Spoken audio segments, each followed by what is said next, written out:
2008 жылы дүние жүзіндегі газеттер планетаға соғылғалы тұрған метеорит туралы жазды. Метеорит бірнеше сағат бойы жерге жақындағаннан кейін Лондонның кішкентай Пекхем ауданындағы саябаққа тоқтағанға дейін оның қайда қонатынын ешкім нақты білмеді. Бақытымызға орай, ешкім зардап шеккен жоқ. Бірақ Боб деген атпен белгілі Роберт Кеннер есімді пошташы басынан соққы алды, соққыдан өрт шықты. Ол қалай болғанда да аман қалды. Бірақ метеорит Бобтың денесінде реакция тудырып, оған керемет күштер берді. Супермен сияқты ол ұша алады. Өте күшті және көзінен лазер сәулелерін түсіре алады. Үміт пен қауіптің көзі ретінде Ұлыбританияның қорғаныс министрлігі Бобты жаттығуға шақырды және бір жылдан кейін ол әлемдегі алғашқы нағыз супер қаһарман болды. Супер Боб деген атпен белгілі кейіпкер қалыпты өмір сүру үшін арнайы үкіметтік миссияларға аттанады. Тағы 6 жыл өтеді. Ал қорғаныс министрлігінің басшысы Тереза деректі фильм түсіру үшін Джон бастаған экипажды жалдайды. Мақсат супер Бобтың адамдық қырын көрсету, оның қауіпті емес екенін және жақсы жаққа апаратын жол болуы мүмкін екенін дәлелдеу әлем. Содан кейін Джон Бобтың үйіне барады және әйгілі супер қаһарман Пекхемдегі қарапайым үйде тұрады. Шындық мынада, оның қабілеттеріне қарамастан, Боб шектеулі интеллектке ие және оның тұйық және эксцентрик мінез-құлқы адамдарды алшақтатады. Қарттар үйінде тұратын анасы Петтен басқа, Бобтың жалғыз серіктері Колумбиядан келген тазалаушы Дорис және оның жеке күзетшісі Барри. Дегенмен, Джон және оның командасы деректі фильммен жұмыс істеуді жалғастыруда және алдағы бірнеше күнде олар бүкіл Бобты түсіреді. Оның күнделікті жұмысы түсірілім кезінде топ аудан тұрғындарының кейіпкерді байыппен қабылдамайтынын анықтады. Олардың көпшілігі оны кейіпкер ретінде көреді, қоғамға қауіп төндіреді. Басқалары оның аңғалдығын пайдаланып, оны жақсылық жасауға, соның ішінде банкте кезекте тұрған ханымдарға орын алуға мәжбүрлейді. Осының бәріне қарамастан, Боб жақсылық жасауды жалғастыруда. Ол ер адам және әлемді құтқарады. Бірақ оның жанында әлі де серіктесі жоқ. Алайда, көп ұзамай бәрі өзгереді. Өйткені ол Джун есімді тамаша кітапханашымен кездесті. Шамасы, ол супер Бобты жақсы көретін жалғыз адам және кітапханаға кіріп, әңгіме бастауға бірнеше әрекеттен кейін олар ақыры бүгінгі күнді белгіледі. Боб бұған әрең сенеді және ол үлкен күнге дайындалып жатыр. Бірақ ол мүмкін болатын ең жарамсыз киімді таңдайды. Бақытымызға орай, Дорис мұны тез байқайды және Бобқа жаңа киім сатып алу үшін өзімен бірге алып кетуге көмектесуді шешеді. Дорис қаланы аралап жүріп, түсірілім тобымен сөйлесіп, Колумбияға оралып, балалар үйін ашу туралы арманы туралы айтады. Дегенмен, оның әлі қаражаты жеткіліксіз және қарттар үйінде тазалаушы болып жұмыс істеумен қатар, ол Бобқа қамқорлық жасайды. Қосымша табыс табу үшін үй серуен жалғасуда және Дорис мүмкіндікті пайдаланып, Бобқа бірнеше кеңестер береді. Соның ішінде өз сөзімен тым ашық болмау, әйтпесе ол маусымды қорқытуы мүмкін. Дүкенге келгеннен кейін Дорис Бобқа кездесуге киім таңдауға көмектеседі. Бірақ екеуінде Терезаның шұғыл қоңырауы тоқтатады. Боб бүгін оның демалыс күні екенін түсіндіреді. Бірақ оның бастығы оған бұл ұлттық қауіпсіздік мәселесі екенін және оған тезірек қажет екенін айтады. Дорис Бобтың жоқ деп айтуын талап етеді. Әйтпесе ол кездесуді өткізіп жібереді. Бірақ ол мұны істей алмайды және қорғаныс министрлігіне жүгіреді. Ол жерде ол шұғыл миссия деп аталатын миссияның ақш сенаторы Джексонмен маркетингтік науқан жүргізу екенін біледі. Ел бірінші супер қаһарманның американдық емес екенін ешқашан мойындамады және ұзақ уақыт бойы супер Боб сатып алу туралы ұсыныстар жасауға тырысты. Келіссөздер ешқашан аяқталған жоқ. Бірақ қазір олар супер Бобтың сенатормен қол алысып тұрған суреттерінің орнына серіктестік ұсынды. Баспасөз кездесуінің ортасында Бобқа маусым айынан қоңырау шалып, олардың кездесу күнін сұрайды. Жұмысына байланысты ол кездесуді кейінге қалдыруға мәжбүр болады.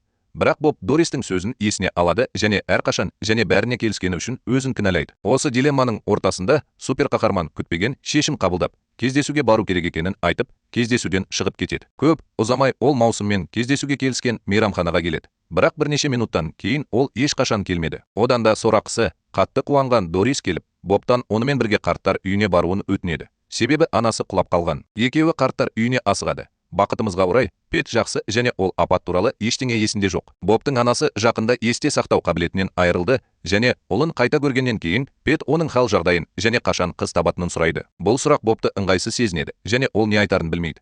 Әсіресе анасы оны ересек, бірақ ешқашан үйленбегені үшін ұрысып жатқандықтан. Даудың ортасында Боб анасының көңілінен шығу үшін өтірік айтады және оның Дористен басқа қызы жоқ екенін айтады. Пет мұны естігеніне қуанышты, ал тазалаушы әйел дәлізден өтіп бара жатқанда, ол жаңа үйленген жұпты құттықтайды. Бұл сәтті бұзбау үшін Дорис Бобты жеке әңгімеге тартып, оған осы болжамды қарым-қатынас туралы сұрақ қояды. Боб мұны аңғалдықпен айтқанын айтады және анасы есте сақтау қабілетін жоғалтқанша және бұл туралы ұмытқанша одан әрі әрекет етуін сұрайды. Дорис келіседі. Ал кейінірек екеуі қарттар үйіндегі кеште ерлі зайыптылар болып көрінеді.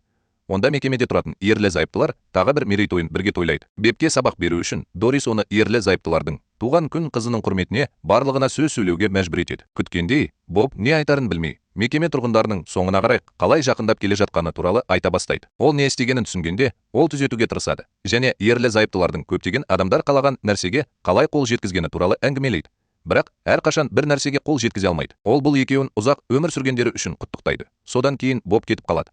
Аудиторияны оның сөзінен туындаған эмоциялар мен ұяттардың араласуымен қалдырады. Осыдан кейін би билейтін уақыт келді. Ал Боб Дористі билеуге шақырады. Өйткені ол көрермендер алдында, оның анасы алдында шеруді жалғастыру керек. Әнді орындау кезінде ол Дористің бұрынғы жігіттерінің бірі және қарттар үйінің қызметкері Хавьердің не болып жатқанын бақылап отырғанын байқайды. Оның бетінде қабағы түйілген жоқ. Шамасы, Дорис екеуі қайта жиналып жатқан сияқты. Бірақ ол Бобқа бұл туралы алаңдамауды және билеуді жалғастыруды айтады. Олар жақындаған сайын Бобтың Дориске деген басқа сезімдері пайда бола бастайды және оның жанында өзін жайлы сезіне бастайды. Бір сәтке Боб ауада билеп жатқанда Дористі өзімен бірге көтеріле бастайды. Осы кезде олардың арасындағы достық, қарым-қатынас одан да көп нәрсеге айналады. Бірақ кенеттен Бобтың ұялы телефонына қоңырау шалу арқылы би үзілді. Екінші жағынан, ол Джунның дауысын естиді. Ол кездесуге кешігіп келгенін және мейрамханада Бобты көрмегенін айтты. Жағдайды түсіндіргеннен кейін, екеуі кездесуді сол күні түстен кейін Бобтың үйінде өткізеді.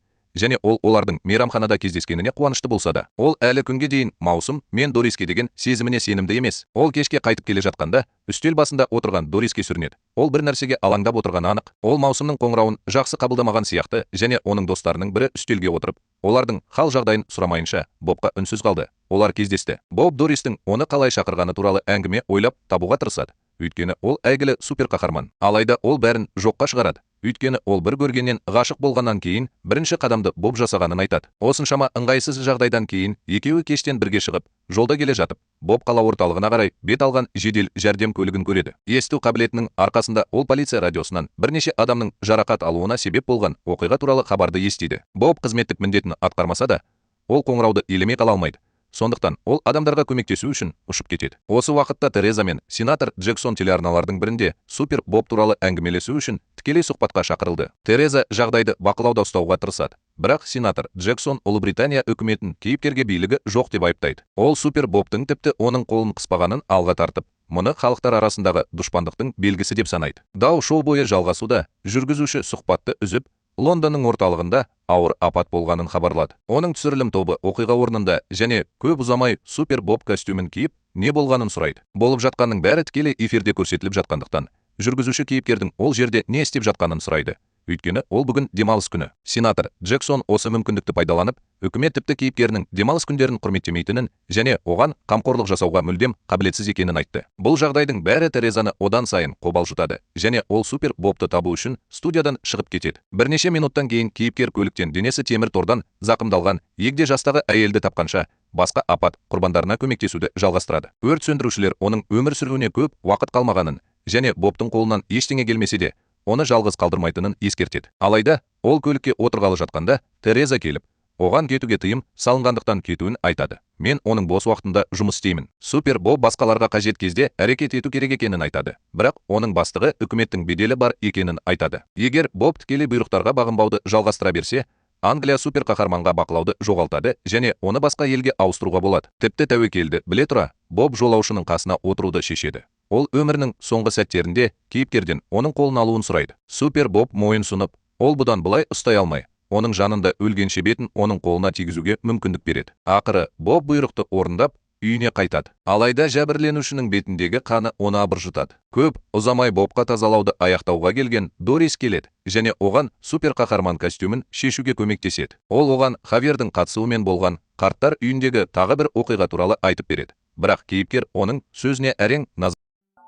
Ол апат туралы айтып, метеорит соққан күннен бастап, оның өмірі оңай болмағанын мойындайды. Дорис Бобтың өзін жақсы сезінбейтінін түсініп, жұбаныш белгісі ретінде оның қолынан ұстайды. Алайда, Барри бөлмеге кіріп, сәтті бұзады. Тек кейіпкерге өзінің керемет күшін пайдаланып, чипсы салынған дорбаны ашуды бұйырады. Содан кейін біреу есікті қағады. Ал Боб болған оқиғаны есіне алады. Ол маусымға белгілеген күн. Дорис тағы да ренжіді, бірақ ол мұны жасырып, Бобқа есікті ашуға бара жатқанда, өзін ретке келтіруді бұйырды. Ақырында, Дорис таңдаған киімін киген Боб пайда болады. Ал Джун Дористің көзінше суперқаһарманды сүюден тартынбайды. Бұл тазалаушыға жағымсыз болғаны сонша, ол кетуге асығып бара жатқанда, ақыры есікті тарс жауып тастайды. Боб Дористің жағдайы жақсы ма деп сұрайды. Бірақ ол жай ғана оған кездесуде көңіл көтеруді айтып, қарттар үйіне барады. Олар бірге болған кезде Джун бұл күннен ләззат алғысы келетін сияқты. Бірақ романтикалық сәтке дейін Боб оларға бірімен танысуға біраз уақыт бөлуді ұсынады. Басқалары жақсырақ. Ол алдымен оны бөлмесіне апарып, оның құрметіне жасаған туындысын көрсетеді. Джонның ішінен өте қатты иіс шығады. Ал Боб қорапты көтергенде, оның жапырақтардан тұрғызған үйін көреді. Боб маусымның кітапханада жапырақтар үйі деп аталатын бір кітапты бірнеше рет оқығанын көргенін және оның дәл көшірмесін жасауды шешкенін түсіндіреді. Алайда, жағымсыз иістен басқа, Джон өзінің сүйікті кітабының шын мәнінде әріптер үйі деп аталатынын айтады. Боб өзінің барлық жұмысының бекер болғанын түсінгенде ашуланады, бірақ ол кешкі ас әзірлеу арқылы түзетуге уәде береді. Тамақ дайын болғаннан кейін, екеуі үстелге жайғасып, кездейсоқ тақырыптарда сөйлесе бастайды. Ал маусым айы тамаққа деген обсессивті таңданысын көрсетеді. Супер қаһарман. Алайда, Боб қызбен тіл табыса алмайтын сияқты, және олардың ол күткеннен де аз ортақ тұстары бар екенін түсінеді. Әңгіме жалғасуды және Джон кездесуді бір қадам алға жылжытқысы келеді. Бірақ Боб одан сусын ішуге түскенше диванда біраз күтуін сұрайды. Ас үйге келгенде, ол Дористің Бобқа үй күтімі бойынша әдеттегі кеңестері жазылған жазбаны тауып алады. Оны оқып отырып, супер қаһарман ақыры Дористі басынан бастап әрқашан жақсы көретінін және оның өмір бойы армандаған серіктесі екенін түсінеді. Енді ол шынымен кіммен бірге болғысы келетінін білгеннен кейін, Боб қонақ бөлмеге оралып, Джонның жағдайын түсіндіреді. Олар үшін кездесуді аяқтаған дұрыс болар еді деп. Алайда, жас келіншек дәл қазір кете алмайтынын айтады.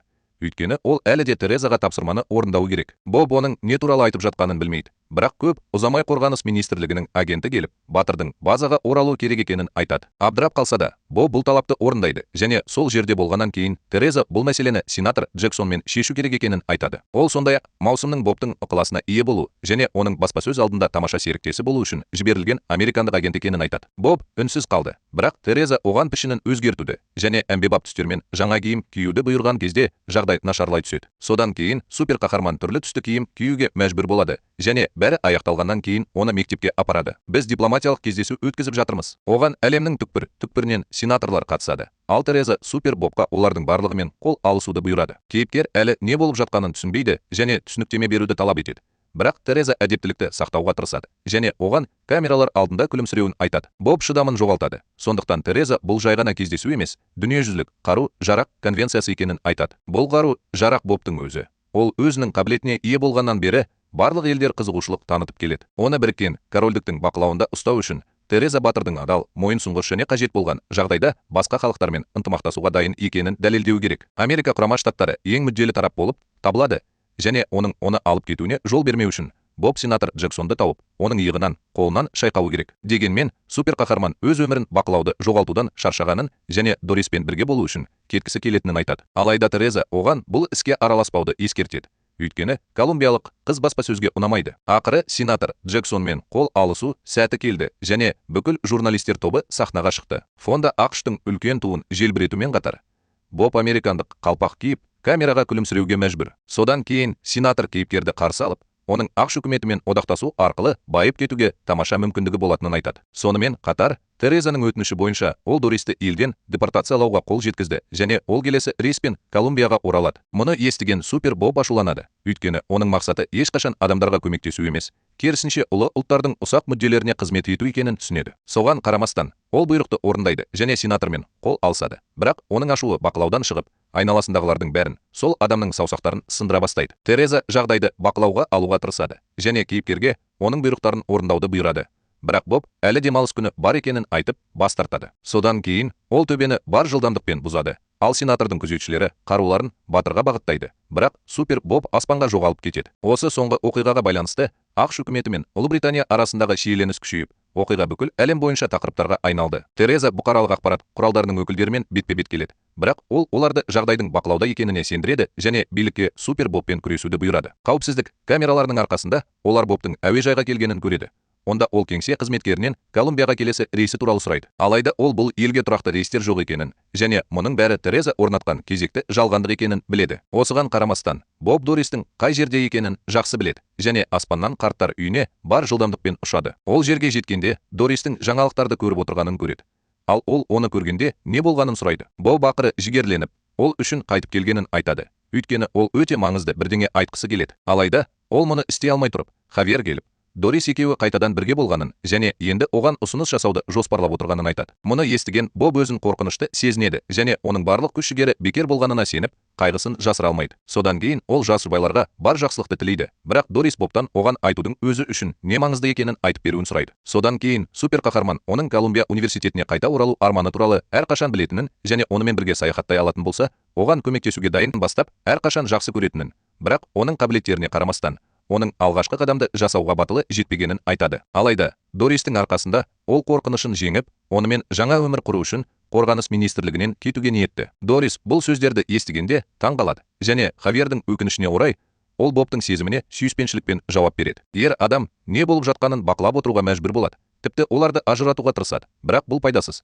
Ал Боб оның қолын қысып, оны оңай құлатады. Алайда ол көп ұзамай шамадан тыс әрекет еткені үшін кешірім сұрап, Дористі Колумбия университетіне бірге кетуге шақырады. Кенет екеуі де сырттағы көпшіліктің дауысын естиді. Билік пен бақ супер Бобтың орнын анықтады. Тереза және оның командасы бұл жерге шабуыл жасамақшы болды. Бірақ таң қалдырғаны, Пекхем тұрғындары олардың жолын жауып тастады. Олардың барлығы супер Бобқа көмектесуге келеді. Бірақ одан да жаман жағдай болмай тұрып, кейіпкер араласып, жағдайды бір жола шешуге бел буады. Сонымен Дориспен қол ұстасып, Боб алдыңғы есіктен шығып, барлығын тыныштандыруды сұрайды. Өйткені оның барлығына арналған хабарландыруы бар. Оны өзіңіз жасаңыз. Алайда, импульске бой алдырған күзетшілердің бірі триггерді тартып, Бобты атып тастайды. Супер қаһарман ер адамға сабыр етуін айтады.